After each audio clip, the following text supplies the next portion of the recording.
Último tramo en vivir mejor. ¿Cuáles son las enfermedades asociadas al tabaco? Esta pregunta se la hicimos al doctor Juan Carlos Martínez. Él nos respondía lo siguiente.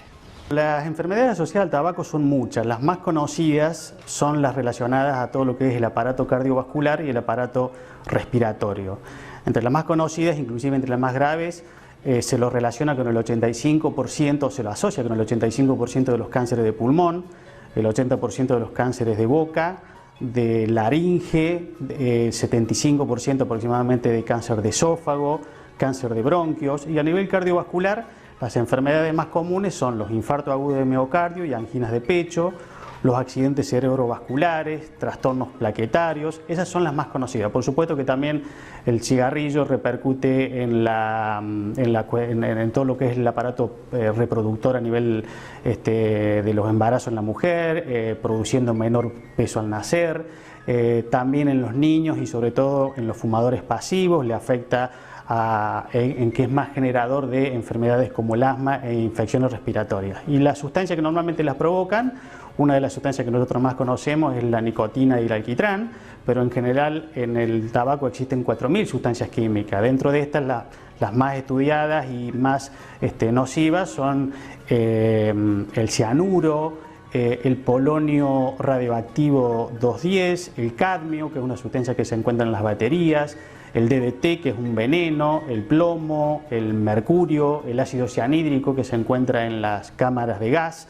Esas son más o menos un poco las sustancias las más principales, digamos, ¿no?, que se encuentran en el tabaco. La sustancia más adictiva que se conoce es la propia nicotina, y por otro lado no solamente es muy adictivo, a tal punto que podríamos decir que de 100 fumadores, 80 tienen alto riesgo de crear dependencia a la nicotina o al tabaco, sino que aparte como dijimos recién, las enfermedades en general son muy letales, lo cual esto es terriblemente dañino, y sino que también que el nivel de accesibilidad es muy alto. Hoy sabemos que con 7, 8, 9 pesos, a lo sumo 10 pesos, se puede comprar un atado de cigarrillo, y uno tiene que caminar nada más que 50 metros de la casa para encontrar un kiosco y que lo vendan.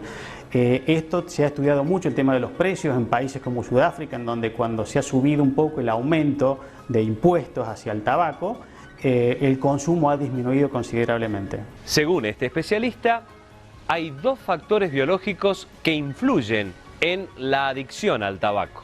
Uno es una sustancia química que se llama dopamina, es un neurotransmisor cerebral, que para figurarlo de esta manera podríamos decir que nosotros le llamamos el neurotransmisor del placer.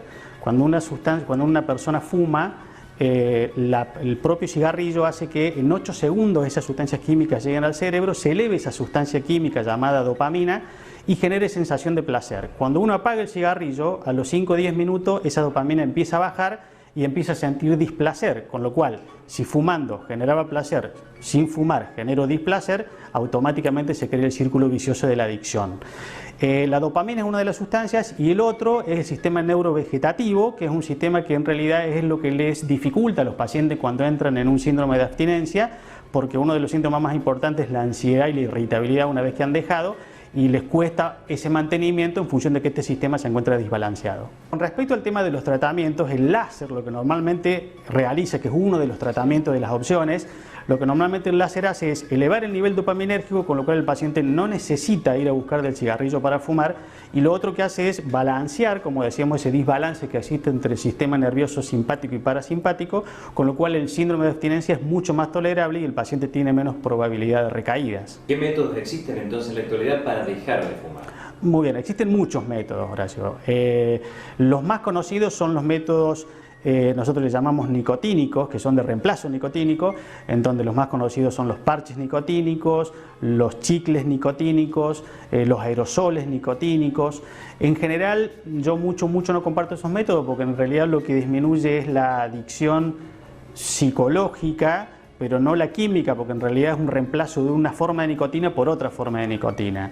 Los otros métodos que existen son métodos farmacológicos, como por ejemplo 2 drogas reconocidas mundialmente, es la vareniclina y el bupropión. De esos 2 métodos que normalmente existen farmacológicos, algunos tienen efectos colaterales muy importantes, que es bueno saberlo, por eso tienen que ser dados exclusivamente por médicos y controlados por médicos. Y por supuesto uno de los métodos más efectivos es el láser, que actúa, como habíamos dicho recién, sobre la dopamina y sobre el sistema neurovegetativo, y ya que los beneficios que se obtienen a través de la terapéutica láser es una efectividad de un 70% arriba, y que si nosotros lo utilizamos como método complementario, ese 70% aumenta considerablemente. El resto de los métodos, como decíamos recién, lo de los parches nicotínicos o reemplazo nicotínico, rondan aproximadamente entre el 20 y el 25%.